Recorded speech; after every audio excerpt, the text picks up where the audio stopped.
I think it really took me getting into my late 30s, early 40s before I finally felt comfortable with knowing exactly who I am. You have to ask for what you want for. It's so easy to wait for folks to recognize you and to recognize that you have something to contribute. But, oftentimes I've found that no one's really going to offer that up. A lot of times we just let fate, but then if you just rely on fate, you may miss out on what was truly to be yours. Welcome to Digital Voices, where healthcare and life science leaders explore the real work behind transformation. This podcast is about people, leadership, and the conversations that move healthcare forward. Now your host, Ed Marx. Welcome to another edition of Digital Voices. So excited to be with you. Again, thank you for listening. We know you have a lot of choices, and thanks to you, we're number 4 in the world. And part of the reason is great guests like Rachini Moosavi. Rachini, welcome to Digital Voices. Thanks, Ed, for having me on today. Yeah, it's great to have you. You're such a great person in the industry, a great personality, a great executioner, a great leader, helping sort of lead the way for other organizations as well as they follow everything that you're all doing with analytics. So great to have you. Hey, we met just a few years ago. I was down in North Carolina and we had dinner. We had a few others join us and we were talking about writing in a book. And you came through for me and you helped put together one of our Voices of Innovation books. And it's been fabulous, helped raise a lot of money for cancer research. So thank you also for being part of that book. It's just such a great thing that you do with these books. It helps us all to learn, but it also giving back to cancer research. I mean, a win-win, right? Sharing and gaining for the whole society. I just love it. Rachini, the most important question we'll be talking about is what songs are on your playlist? What kind of music do you like to listen to? Oh, Ed, you're just gonna laugh at me, right? So I'm one of those I like everything kind of people. So if I'm running, it's usually a mix of hip hop, rap, or rock, hard rock, right? If I'm just relaxing, it could be anything. Honestly, country pop, you name it, it's all on the playlist. But if I'm writing or I'm developing a PowerPoint, it has to be classical music. I just can't have words, and I love the peacefulness of it. Yeah, love it. That's cool. What about life message or mantra? Are there words that sort of guide you that you live by? Yeah, people sometimes make fun of me when I say this, but I picked up my personal motto from a Disney movie, and it's really it's just one of those impactful things where you're watching Cinderella, and the next minute you're like, oh my gosh, that makes such perfect sense. And the mom in the Disney movie said, "Have courage and be kind." And so I've adopted that as my life mantra, and I've tacked on just one more piece to that. It's, have courage, be kind, stay curious, and those are the words that I try to live by. I love that. That's good. Yeah, we can pick up wisdom from all sorts of unusual sources. So I love that. That's awesome. So tell us a little bit about yourself. Like, where did you grow up? I am a first generation American. My parents moved here from Sri Lanka and started college over in, Illinois, and you live when you grow up that way, just like everybody else who's the first generation, you kinda straddle worlds, right? Yeah. You're part American and you're part whatever culture you come from. For me, that was Sri Lankan. So I've always had a little bit of an identity crisis. I think it really took me, getting into my late 30s, early 40s before I finally felt comfortable with knowing exactly who I am. But yeah, I mean, being Sri Lankan means there's a lot of great food, great community. We do a lot of things to celebrate together in those types of communities. And lots of laughter and fun and dancing and baila, the music that they dance to. So it was always fun growing up with that kind of lifestyle. Yeah, cool. Did your parents try to teach you, what is it, Sri Lankan? What's the language? Sri Lankan? Sinhalese, yeah, it's English. Sinhalese. I'm like a lot of those first generations who didn't ever really learn to connect the words to make the sentences, but I can hear it fluently. So when folks are speaking it, I can weird people out sometimes because I'll pick it up and follow along, but I can't reply back to them. Yeah, no, that's pretty cool. Tell us about a pivotal moment like growing up or in your early life that fundamentally changed your trajectory. Oh gosh, that is such a great question. So I grew up with a brilliant sister, a brilliant older sister who just, never had to try, just super smart, would always get perfect straight A's. And I was one of those kids in elementary school who just, kind of got by. I liked to play and mess around and do nothing. And one day, I actually remember this one day when my mom asked my sister, "You got a 98. What happened to the 2 points?" And then I got a B that same day, and it was like celebration, right? "Yay, you did it." Um, it really floored me. I think I had this moment where I realized, "What's up with the double standard?" And it made me want to prove, not just my parents, but just prove just the world wrong. Yeah. Um, and, somewhere around 5th grade, it all just became so much easier. I learned to not be as nervous about the fact that it took me longer to read things and catch on, and I just dug into, like, my way of learning. And today, I'm kind of at this point where I tell my kids all the time, everybody's super smart, they just have their own way of getting there, you have to embrace it. So that was my pivot point, I think, for my success. Yeah, that's really interesting.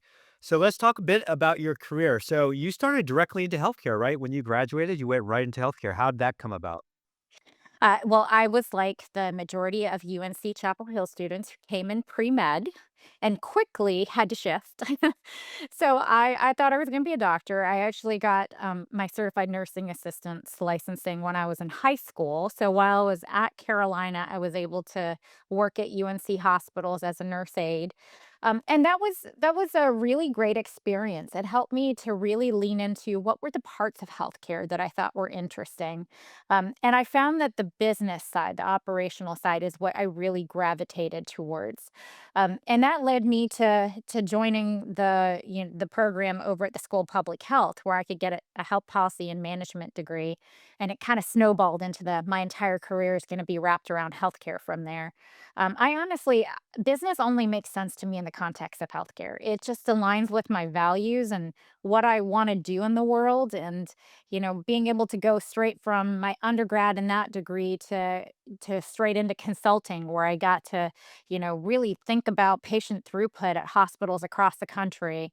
And then when I came to UNC after I was done with that consulting work, it really was I don't really want to do rev cycle and do billing in the rev cycle space, but it was interesting, and that's where I actually found my love of analytics, and it's been a career growth from there ever since. Yeah, that's pretty cool. And did you ever think to yourself, like when you were as a consultant or early in your development into analytics, that you'd be the chief analytics officer of Never. health? Never. I never dreamt that I would get to have this much fun in a position, first of all, but that I'd get to be a chief anything. It wasn't on this big grand plan. It was really a series of, hey, here's an open door. Do I walk through it or not? Yeah. And were you the first into that role at UNC Health, or did it exist previously? No, I'm the second, but I had the privilege of learning under Jason Burke, who was the first at UNC Health to start our chief analytics officer position, and Brent Lamb, who's our CIO, filled that gap after Jason left, before I took on this position. All right, very cool. And you grew pretty much your whole career at UNC Health. So obviously there's some magic there. What's the magic other than Brent Lamb, who's definitely a great person to work with? Tell us about your career growth there. Yeah, I honestly, it has been a dream to work at UNC Health. You can work at a lot of different places, but it truly is an incredible culture of people who reinvest in just good talent, who really see what needs to be done and align to the right work. And we actually have conversations about it's the right thing to do, as opposed to, it's the financial or the operational thing to do, and so it's really great that you have good people who are doing great work, and, I think the other part is I've been lucky enough to find opportunities. Sometimes I had to make them. Sometimes, they presented themselves to me, but I've been able to steadily grow in my career and take on new challenges. Yeah, that's pretty awesome. What is one thing that most of our listeners would not know about UNC Health? What can you share? Something unique or a differentiator for the organization? Yeah, so I think what makes this really cool, we recently spoke to somebody who was based out of England, and they compared UNC Health kind of to like the national health system in Europe. But I think that's a differentiator for us. We are an academic health system. We have one AMC, and we have a lot of community practices. One big powerhouse that's over in Raleigh called Rex, and then a bunch of community hospitals. So 18 hospitals in total. They're spread across the state of North Carolina.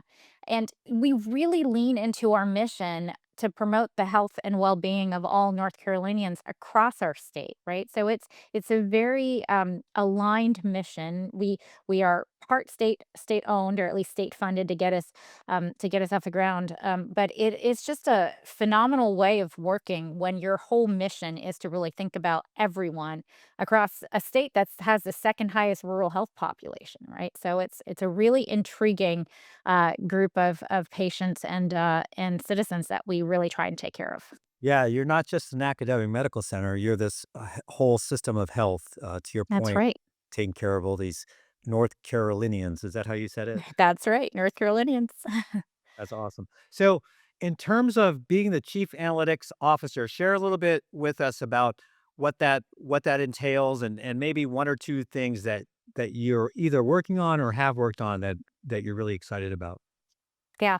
So in my role, and again, like I said, it's the most fun I've ever had in any position. Highly recommend it to anybody who's even a little bit of a data geek. It's super fun. So I get to oversee. I really have an incredible team who actually does amazing work. But I get to oversee everything from data extraction from source systems, how we put that into a data warehouse and put some logic over it so that others can consume that data. We turn those into insights by working with a community of over 500 people who develop some of the data reporting analytics around it to support all of their customers and their partners. And that's through visualization and AI and other tools. Have a great data science team, really thought leaders in that space. Also have interoperability that reports up to me and some of the epic research sides of the work that we do. So a blend of a lot of different things.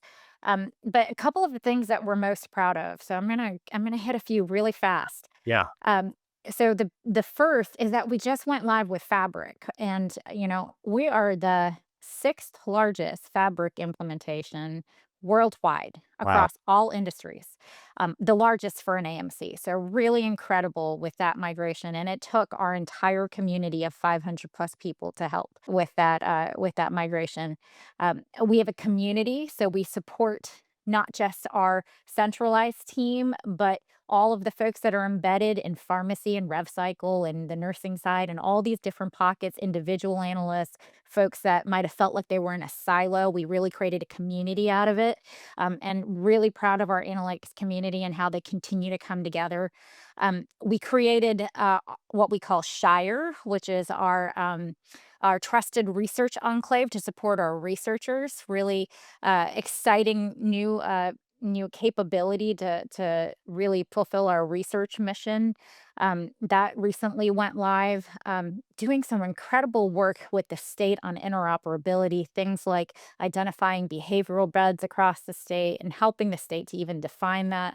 I mean, the list just goes on and on with the great work this team is doing, but it's really fun. And I haven't even touched the AI stuff. We could have great stories on the AI work. That's pretty cool. Tell everyone what Fabric is for those who might not know. Sure. Yeah. So it's Microsoft Fabric. It's our cloud implementation for our data warehouse. Yeah. Yeah, you're the biggest AMC to date, right? That has That's it. right. Why I like you so much, Rachini, is that you're a person of passion, you're an expert, you're really good at what you do. You're a great leader, and you're most importantly a great person. Let's jump into leadership a bit, because I know there's a lot of listeners that hear your story, like first generation, and you've made something of yourself. You've made something of your career, and everyone's going to want to know like some of the magic sauce behind the leadership. So, what would you say, looking back, are one or two key skills that you developed along the way throughout your career that have helped you to become who you are today? Gosh, that's a fabulous question. I think vulnerability is one thing. Getting comfortable with accepting what you don't know, so that you can have real conversations to learn, to be real. You know, things. Sometimes it feels like when we have that imposter syndrome, we try and hide it and mask it as opposed to embracing it and diving in. And I've really had the privilege of working with a lot of great people who let me go through my journey with my imposter syndrome to get to the other side of it, let me ask questions and learn alongside some of the experts. But also I'm a mom of 3 kids who also have health issues too, right? So, it's one of those things where the struggle is real sometimes. And I also have had an incredible community around me that's helped me to get there. And that vulnerability piece, that showing up as a real person, I think it helps when you're in a leadership position to connect that back so your teammates feel like they can be real with you as well. I have some really great conversations with some of my teammates around, their own experiences, and that helps us to do great work together, but in a way where we all feel supported. Yeah, that's awesome, and it's clear that you do operate that way, and I just wanna double down on it a little bit for our audience because people are always asking, like, "How do I become like Rachini?" Or, "How do I become like some of these other chiefs that they see?" And it takes vulnerability. And a lot of times we don't think about it because it might be natural to us, but it's great to hear a chief talk that way and give encouragement to others who are maybe managers that are listening or directors, VPs, hoping to someday, continue to enhance their leadership capabilities. It's just to be real and to be vulnerable. So thank you for talking about that. Where do you go? Because obviously you have a lot of life demands. You already talked about, yeah, you're a mother, you're a wife, you've got all these kids, you've got work, all the different stuff. You got community, all that things. Where do you go when you feel a little bit drained and you're looking to sort of rekindle the spark? Yeah. So I've got a lot of different places I go. One of the first is Orange Theory, and I'm kind of an Orange Theory junkie. I find that working out allows me to get out some of that pent up energy that starts to build when you're standing or sitting at a desk all day long. So I think that's an important piece of it, having that outlet. The other side, honestly, is I've got a lot of great family and friends around me that I can decompress with, that I can have just great moments with. I'm going to a Triangle Women in STEM event this evening with my sister, who's also in STEM. It's those small things, right, that really make a difference in connecting with community that really help. Is that older sister that you mentioned earlier? That's right. That's Right. right. That's great that you're all still friends and in the We're same. still friends. Yeah, that's pretty awesome. What are 1 or 2 things that you learned the hard way? So along the way, surely you ran into some challenges, and what did you learn from them? Yeah, I think the biggest is that you have to ask for what you want out of anything. It's so easy to wait for folks to recognize you and to recognize that you have something to contribute. But oftentimes I've found that no one's really going to offer that up. They're not going to take the time to ask you whether you should be invited or included or anything like that. So let me give you a quick example. When I'm actually, I think, in my seat today because I made a shift from being a revenue cycle leader that did analytics to really shifting into analytics and taking on an executive role in analytics. Good. And I did that by raising my hand. We were going through something called Carolina Value when we were starting to talk about enterprise analytics. Um, and I wasn't immediately invited to that table to plan out the enterprise analytics, but I used my connections to say, hey, I want to be in that room. And then when I showed up in that room and got the invite, I asked a lot of questions. I engaged in the conversation. I got to know the person leading it so that when he started up his new team and I raised my hand and applied for a position, it became easier to get into that role, right? So sometimes you have to make the opportunities happen. And I didn't know that in my early career. Profound. Another great pearl of wisdom for our audience. Hey, tell me one more thing about your sister. So, how do you help one another in your career? Obviously, in your personal life, I'm sure you do. But career wise, like, have you ever leaned on your sister or vice versa? Oh, 100%. So she, is a brilliant writer amongst being also a technical type, as well, so there's times where I've had her proofread things, I've bounced ideas off of her and said, "Hey, this is something that I'm thinking of doing, I wanna present it to my team, what do you think about?" Right? And so, it's always just nice to have somebody who's willing to tell you you're wrong, right? Yes. Like, sisters are great for that. Oftentimes, coworkers will just tell you yes. I like having people who tell me no, and my sister is wonderful for saying, "That's wonderful, but have you thought about?" That's super important to surround yourself with people like that, and it's very nice that it happens to be one of them is your sister because, you're in the same community. What about parents? So was there ever a time when your parents forced you to do something and you sort of rolled your eyes, but looking back today, you're like, "I'm glad they made me do that." To this day, I wish that was true for piano because they tried at 5, but I was one of those five-year-olds who couldn't sit still, and I unfortunately quit, and I kicked myself today for that, but I will say, that, for me, it was probably math. So, being in an analytics position, my early days was not to really care for or get excited about math, but I have a lot of great memories growing up. Getting help from my parents. I mean, I still remember the Pythagorean theorem and I couldn't figure it out. And my dad doesn't know how to just open a book and say, do steps 1 through 3. He has to derive the Pythagorean theorem for me first, right? Right. But what a wonderful memory, right? To really find an individual who did something 20 to 30 years back and could really teach it to you again and to find his excitement in it and then to be able to bring that forward to see how I can apply it to my life. Yeah. What about a situation where your 3 kids are now graduating? And let's just say the timing works out that they're all graduating at the same time, and you're asked to be the person that comes in and gives the speech. What are 1 or 2 admonishments or encouragements that you would give the younger generation just graduating, could be high school, could be college, to really focus on, not just in career, but in life? I would definitely say to them that life is a meandering path. That we often like to talk about and ask the question of where are you going to be in 5 years, and I think it's perfectly okay to say I don't know. Yeah. Because what that means is you are open to the journey, and that journey does not need to be predefined, and that's perfectly okay, right? I think there's an entire generation of kids that define success way too strictly, and it creates anxiety for them. And they just need to know that so many of us that are successful, if you look at our career paths, they weren't straight lines.